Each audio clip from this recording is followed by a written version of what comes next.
Hello everyone, welcome to our Let's Play series of Pillars of Eternity, The White March. This is Colonel RPG as usual, and I'm very happy that you chose to join me today because we are killing fools. Not a problem. We are killing fools, as expected. All is good in the world of these fools' life. And, did I check that last episode? There's a war dog over there. Let's bring it along. Hi man, how's it going? Come here. We'll kick your ass. The dogs don't have asses though, do they? I mean, the glutei, the actual muscles that make the buttocks, the dogs don't have that, neither do cats. And actually that's kind of an interesting question. Oh, there's more people here. Simple meal of meat and carrots boiled into a soupy mixture. That's nice, I guess. Soup made of meat and carrots. That's good, sounds good. Carrots are nice because they're sweet, and there's more people coming from here. That's kind of not good. So let's see, who are you attacking? You're not attacking anybody. So Adapa should be able to entangle herself on this guy, and the Griffin Mother's gonna disengage, and there we go. And we should be fine. Manaha doing her thing over there, doing a thing. Oh, there. There we go. Oh man, does it hurt? Does it hurt? It hurts. This guy's shield is still around. We are all good. Yeah, I've been thinking, is this the last area? It's not gonna be the last area, right? To me. Hopefully the campaign is not, hopefully the expansion is just not a whole lot of combat, because that's something that let's see, do I need anything from here? No. Because that's something that I really didn't overly enjoy in the first part of the expansion, is that it was mostly combat, and the enemies were fun, some of them were fun, others were a little bit exasperating, to be honest. But just in general, I think the combat was nice. For an expansion, it was pretty cool. But it just overly, the over reliance on combat was not to my taste, if I'm honest. Let's see. A few enterprising individuals have carved crude figures into the wooden logs of the latrine. Well, they're taking their morning poop. I suppose they didn't have smartphones back in this time, even though this time it was not back any time. Just, you know what I mean. See if I can interrupt that guy and hopefully interrupt him with my arrows as well. Oh, there's people coming. That's not exactly people, it's dogs, but you know what I mean. Let's bring Manaha over there. Oh man, we got a firing squad over here. Shooting at Adapa, which is amazing because that's exactly what she's for. To be shot at, but of course, that's not gonna go too well for them, because, yeah, Savage Attack. I'm not really sure what that does. I'll actually look into that and see what it does. So Savage Attack, by attacking with unbridled ferocity, the characters are able to sacrifice melee accuracy for a significant boost in damage. That's good. Just go ahead and do that. Kill them as soon as you can, because they are not really that deflective and all that. Just keep killing fools. They're really not enjoying your company, are they? Not really. Yep. No, actually, I think that's her screaming. No, that's her screaming, alright. There we go. Come on, kill this guy. Ice Treather? What the heck? Ice Treather? Ice Strather, yeah. I was reading like leader, but it's not like leader, it's like leather. Ice Strather Paladin. And this is another one over there. Apparently that guy is not in combat for some reason. Is he one of the guys? Is he the guy that we found outside? Was trying to shack up with the other girl? We got an exceptional arquebus over here. We got some exceptional pistols, but not much besides that. Hey man, how's it going? What's your step? You don't say. Well, this guy survives. See, he's smart. He's intelligent. He sees a group of people. Oh, yeah. He's a group dozing guard. Hey man. Hey. Yep, yeah.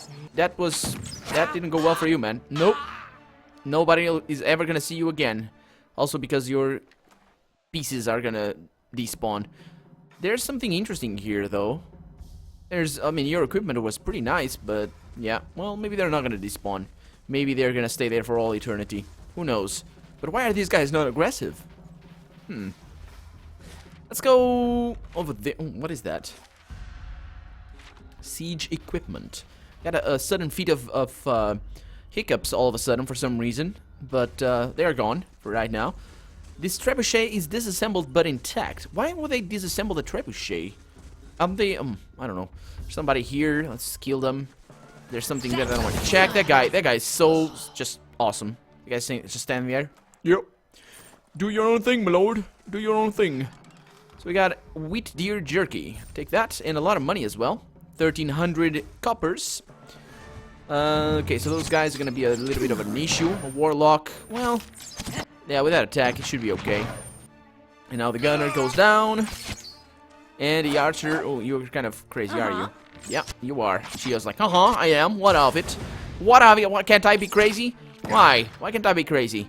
You're crazy as well if you think I can't be crazy. Let's see. Nothing interesting here. Let's keep going. Is there anything up here? I don't think so. I don't think so. Oh, there's something here. Almost missed it. What is that? Some... Yeah, camping supplies. It's fine. I don't need them. Good to know they're there, but much besides that, not really anything that I can do at the moment. The commander? Where's this commander? I want to kill this commander. Or maybe, actually, I want to talk to this commander, because maybe I just killed his whole army for nothing. Well, my mind feels sharp as steel. For self sustenance, for self, what's the name of the word? What's the word that I'm looking for? You can see the water's dark surface not too far. For self-defense, that's the word I'm looking for.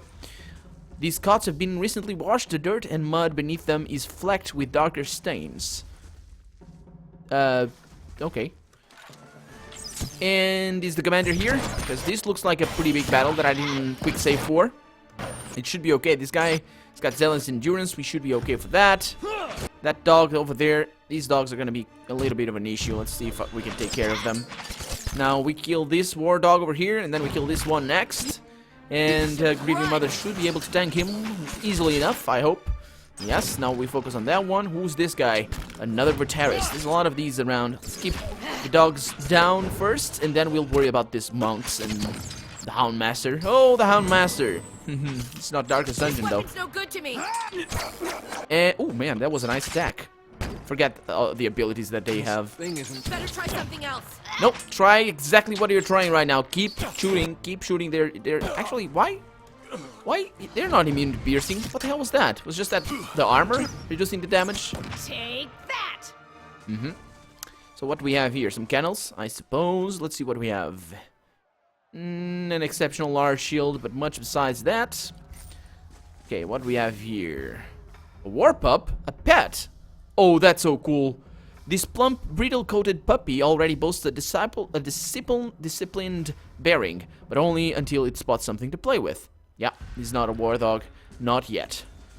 What do we have here? Mangled wool skins and straw provide the bedding in this current kennel. All of it stinks of dog. As you'd expect. I'm not very familiar with dogs. I know what a stink of dog is, and it's stinky. It's not nice. It's not a nice smell. Not for me, anyway. But I suppose some people like it. I don't know. The spigot on this cask exudes a thick chemical stench. What is that? For it to be chemical stench. But yeah, what I was gonna say, I'm not too familiar with dogs, because, yeah, well, I'm not too familiar with dogs. I'm really more of a cat guy. I like dogs, but it's just, I don't have them. Let's kill that guy. But yeah, do different dogs exude different smells, or more dog smells than other? Because I know dogs that are very, very smelly. Just, I don't know if it's because they are outside or whatnot, and just I'm used to them being smelly. And well, one of my grandpa's dogs, for example, is like that. It's always very smelly. That dog is, I don't know. He's washed thoroughly enough. I mean, or usually is enough. It just smells more than the others. The tent holds little. You spy boots, drying tunics, and a very occasional book. These guys were literate. Good for them. Good for them. And this is the drill yard, now barren and devoid of life. It's all good, though. We came here to, well, not to kill them, but that's what happened. What do we have here? Darkest Rawatai cookies. What the hell's that? Rivaled only by Adirans in their love of sweet things, the Rawatai count many delicious desserts and rich treats among their famed recipes. One of the most revered by wealthy connoisseurs around the known world is the Darkest Rawatai chocolate cookie. I love chocolate cookies. I love cookies and sweets and all of that nice stuff. Just in general, really, really like my sweets. I've taken to the habit of well, I guess it's not eating, it's just consuming a single, you know, those mint, yeah, mint is the word, not menthol. I suppose menthol would be the thing, but yeah, mint, you know, little, we have a word for those, but I don't know the word in English. Yeah, but it looks like mint, little pills, not pills, I don't know what they are, sweets, yeah, whatever. Before I start recording, in hopes that it kind of fixes my voice, or not fix it, but you know, makes it endure a little bit more. And I think I enjoy the habit. I think it's better for my voice. But yeah, it's just because I do it because they're sweet. They're expensive though, very expensive. Just a little small bag, like I don't know, like 25 or 30, €2. Man, that's a lot of money.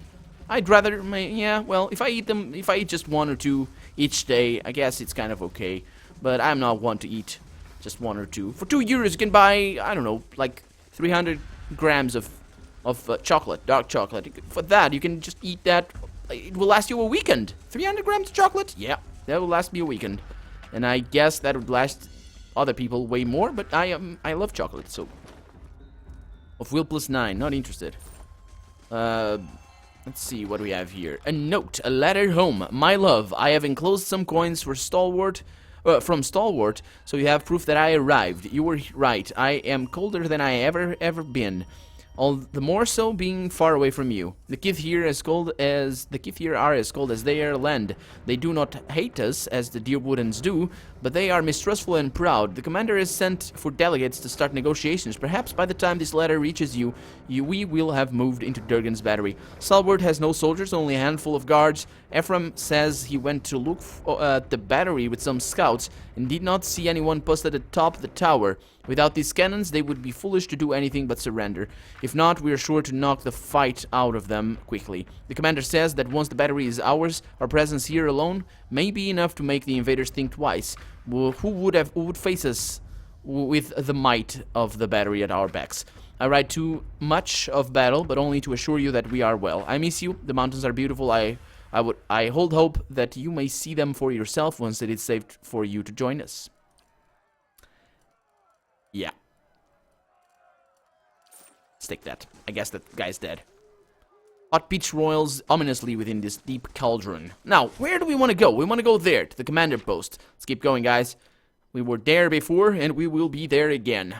There's also a little fire pit over here that looks suspiciously like the one that we see when we rest. Very, very close. I guess they would be all the same. Maybe. Never really paid particular attention. Got some potions there, none that I am interested in. And let's go in there. Let's just save the game before I go in there. And let's find out what this captain has to say for himself. Is he gonna attack us outright? If I were in his case, I probably would not. I mean, if I found somebody that just killed my whole army, I would not be attacking. I'd be like, nope, I am out of here. You guys take this. Forget about honor or whatnot. I am staying alive. God damn it. Please listen. Who the hell? Is somebody down there? Enough! I've had my fill of... What's this? Is this guy Steady, crazy? men. Our guest has arrived. Oh, I'm a guest. Adaric. I should know his name, but I only know his first name. I remember reading the name, but... The Iron Flail commander is a younger man, lean in build. His brown hair is unkempt, his eyes fevered. At his feet is a grate set over by what appears to be a pit. You hear a... You hear a smattering of anxious cries rising from the cell as the commander steps forward. All that chaos outside. For an instant, I believed you, woman. His boot comes down hard on the grate. But she's only a common assassin. Oh, okay. So apparently his senses have left him. Yeah, please calm yourself. I'm not here to fight. But you did fight. I all did. The same. Yeah, My because I men had were to. here to fight. We're all here to fight. Well, that's your first mistake right there. You want to talk? Set down your... Adaric's words die in his throat, his expression frozen mid-snarl. It isn't clear what's happened, not until you start to feel it too. Unbeaten, your senses drift. Why is it green this time? As if you had reached out towards a source of essence. You feel an ache in your chest, an almost painful sensation of being pulled forward. A sudden wave of memories floods your mind, clear as the day they formed. You see Odema's campsite ravaged by the Buick, the halls of Cadnua. You tread wet cobblestones beneath the copper lane, seeking the Latin key. You climb winding steps to the top of the tower, a tower that parts the clouds. The images wash over you, tracing lives and emotions from 100 different times and places. Not all are your own. Slowly, you become aware of the sensation of being watched. Yeah, I'm gonna be badass and reach out. You direct your senses, tracing the invasion to its source, Adaric. Conviction burns through him, bright as a brazier. For an instant, you share in his emotion, and a sourceless desperation rattles about your skull. Absent context, the fragments of memory you see are just images. A small house across a field of vibrant purple flowers, a sea of armored kith and flapping banners waiting on your command. There's an uncontrollable moment where you feel your twinned awareness turning in on itself, and then the connection is severed. Adric looks startled, his face ashen. You're a watcher? You sure he's not just a weirdo with an empty stare? I get those confused a lot. Yeah. That's not... Oh, you... Adric glances around the room, his face coloring. That's not known to many. Not past these walls. Well, I don't know what to say. I sense his fear, his shame. Why have you come? Why now? Well, I mean, I tried to come sooner. What do you want me to say, man? Yeah, well, I came to find out what happened to the delegates, first and foremost. The delegates?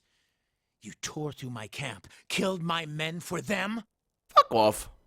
Come on, guy. I didn't kill anybody. They tried to kill me. They killed me. See, that's all a matter of wording. If you say attempt of killing, right? If kill is to attempt to kill. Anyway, I'm not gonna get out of that one. Yeah, you would have done things another way if I would have done things another way if I could have. No, I wouldn't. I kind of brought down I didn't bring down their gate. They attacked me before I reached the gate, so it was like, I wanted to say, hey, I want to go in. I actually said to people who are outside, but anyway, this guy's not listening to me. You could have turned around. No, I couldn't. Delegates, all of this could have been avoided. Now, how the hell would I find about the delegates if I turned around? Tell me that, huh? Stalwart sent delegates to discuss terms of peace. I offered them the opportunity. I was generous. You offer them peace? But Stalwart sent soothsayers, not diplomats, to frighten us with stories of the moon going dark, the earth shaking. What's the difference between those two?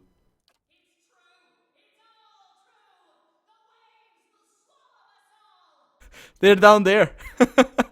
A shrill voice suddenly rises up from the pit. Adric stomps down angrily on the bars, drowning her out. That was cool that the game made that so subtle and low. I guess not hearable. But yeah, the delegates are down there. That's good, but they're crazy. I kind of expected that. Yeah, what do you want with Stalwart anyway? With a village of fishermen, nothing. But they cling fiercely to the forge you gave them. Some of the men are here for gold and good steel, and I promised them their share. But I came for cannons. With the battery's cannons, we can hold the pass. Rayed Saris has suffered enough. Its sons and daughters have nothing. He looks at Adder, jaw working. Oh, he recognizes maybe his facial features. We won't survive an attack from the Deerwood when it comes. Not unless we act. There is an army coming. I've seen it. Pouring down from the mountain. It will crush Stalwart and come for Rayed Saris. Edric's gaze is distant. The iron flail will be the wall that safeguards my homeland from the worst these fire worshippers can bring to bear. Between the Duke's assassination and the Hollowboard crisis, Deerwoods is a little preoccupied right now. So I believed. Hoped, maybe. But that only means they're angry.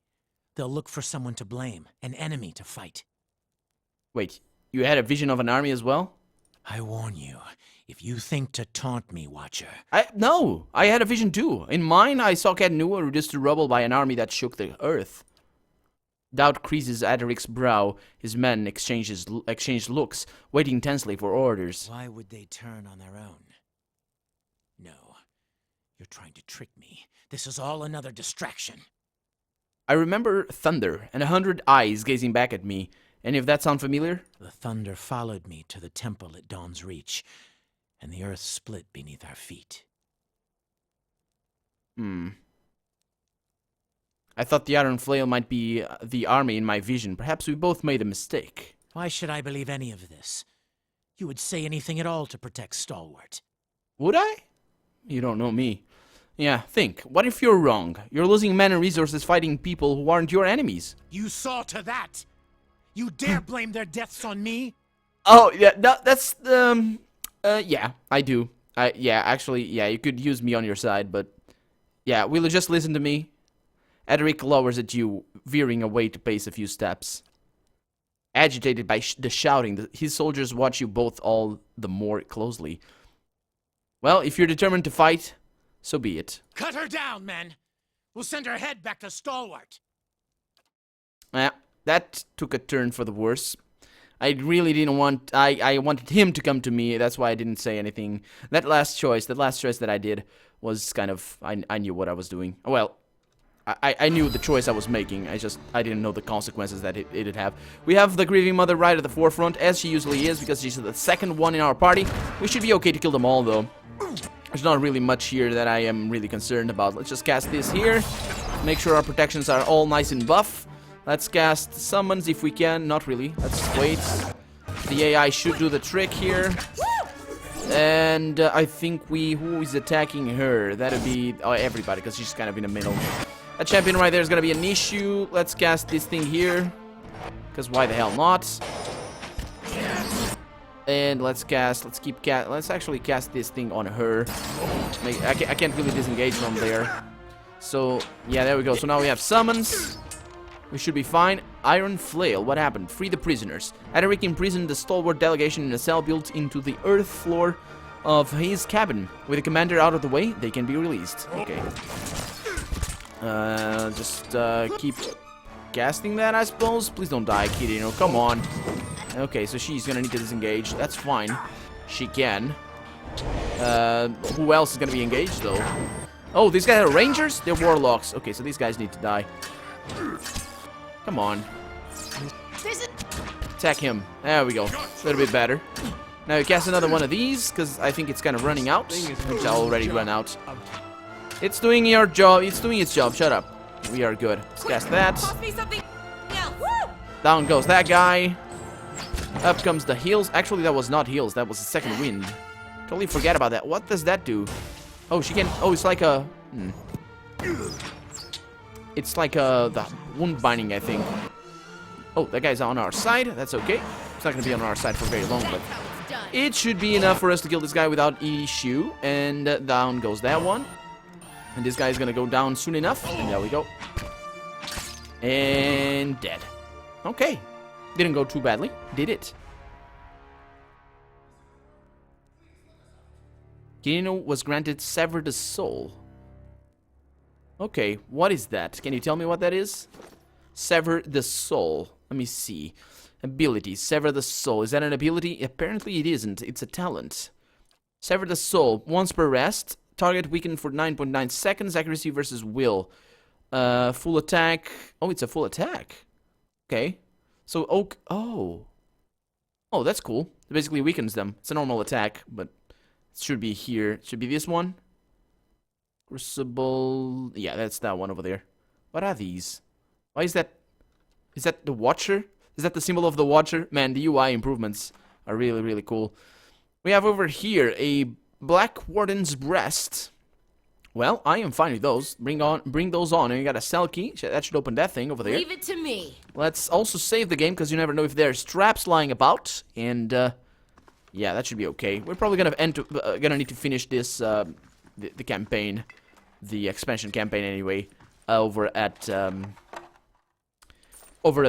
White Forge, anyway. Or Durgan's Battery. Ooh, got something here. Is that a secret? What is that? It's gotta be like a book for a... boots and a diamond. Bring those on. And some daggers. Take those. I don't think there's traps. The Light of Dawn. A Red Saturn Morality Play Part 1 Charity and something else. Some potions. What else? Yeah, I'm delaying that because... Oh, nice. Okay, so I'm gonna rest. Because I can. Something happened here, though. What happened? So, text collected, the wax maker added. The quest expires in... Oh, it's a quest? Assign that to... Yeah, Sagani. What else? Yeah, these guys are okay. Are we still building? In 13 hours. Yeah, let's rest. I'm not allowed to rest in this area. Lovely. Lovely, lovely, lovely. It's fine. Maybe we can rest outside. For now, let's unlock this cell and bring those guys out. I'll just save the game there.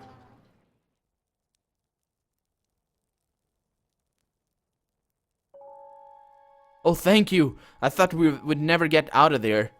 Are you hurt? No, a little bruised perhaps. The cold was the worst part. Abaddon, bless your blade. I thought that madman would kill us all. The commander wasn't a problem. One of the delegates points an accusing finger at another, a woman standing apart from the rest. That woman there? We might have come to terms if she hadn't goaded him.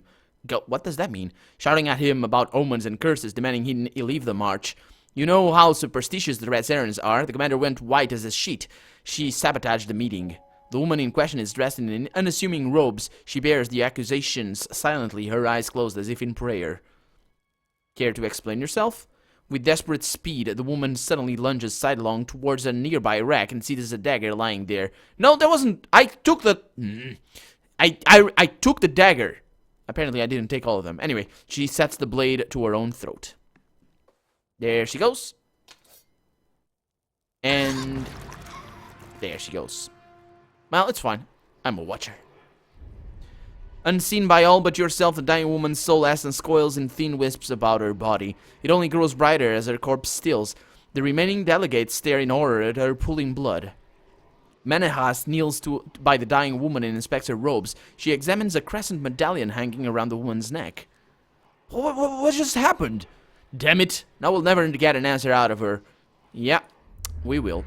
You reach out and brace against the sudden flare of pain and fear, digging after less recent events. There is a copper taste in your mouth and a pain like fire in your throat. Under the brute terror of death, you find a comforting thread of resolve, of satisfaction in duty fulfilled. You follow it. It leads you stumbling into another memory, as whole and vivid as the first. You walked the dark halls of an abbey, dimly lit and quiet, your footsteps loud, a blur, and you are standing in a dimly lit room, facing a robed Aumaua. You recognize him as Kaoto, the high abbot. He beckons you forward. So maybe she had something to do with what Maneha was trying to... She was checking the medallion, so maybe she has a lead on that one. Let's examine the surroundings. You are in a wide, rounded chamber. The tiles beneath your feet are covered in strange, curling symbols. You recognize them as symbols of Ondra, goddess of sea and memory. The memory blurs when your sight is clear and you are standing in front of a Kaoto. And he is... oh, it's a guy. And he is smiling gently down at you. Drive the Raid Sarens from these mountains, and you may yet spare many lives. The Tidebringer will be here in a week's time. Should you be delayed in your travels, report to him as you would to me. He will enter the reliquary and call off the army of Ilas in my stead. This is what he said to her? And why would she sabotage that? Maybe she did. Maybe she was just dumb, and she sabotaged that because she was dumb, and then she, with a grief, she killed herself. That makes sense, right? So the Tidebringer will enter the reliquary and call off the army of Ilas in my stead. Oh. If you are caught, sister, you know what you must do. I will pray for your return, but we will take comfort in the knowledge that you have joined the rest of Ondra's favorite in her keeping. The words jar you loose from the memory, flinging you back into the moment of the woman's death and then into your own skin. But traces of her memory join yours. You know the path to the abbey and to which she was to return, buried in the mountains to the north. Is the name Ilas familiar to anyone here? The Ilas? They're a figure of speech, for when you can't remember something. Must be the Ilas took it from me. Yeah, but there's a story to it. There's supposed to be the bidding of the Lady of Lament. Ondra points and they come, out of nowhere, wipe things from the face of the world. That's why whenever something up and goes missing or gets destroyed with no one there to see it, you're supposed to thank Ondra that the Ilas didn't come for you too. Oh. Do you know a Kaoto? Kaoto? Oh yes, he came through town some time back, stopped by at the temple in Stalwart. This was just after the town decided to rededicate it to Abaddon. He didn't seem too pleased about it. He was dressed it like a priest. Maybe he took offense or something. He's an Aumaua, tall fellow, very polite considering he's apparently the leader of some fanatical sect. I think it's clear we haven't been the best judges of character recently. Yeah, maybe not.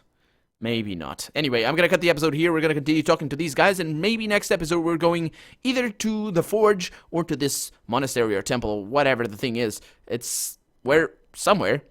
But for now, I'm Colonel RPG, and this has been Pillars of Eternity, The White March. I really hope you've enjoyed it, and if you did, go ahead and leave a comment, like the video, but above all, thank you so much for watching, and I hope I'll see you next episode. Bye-bye.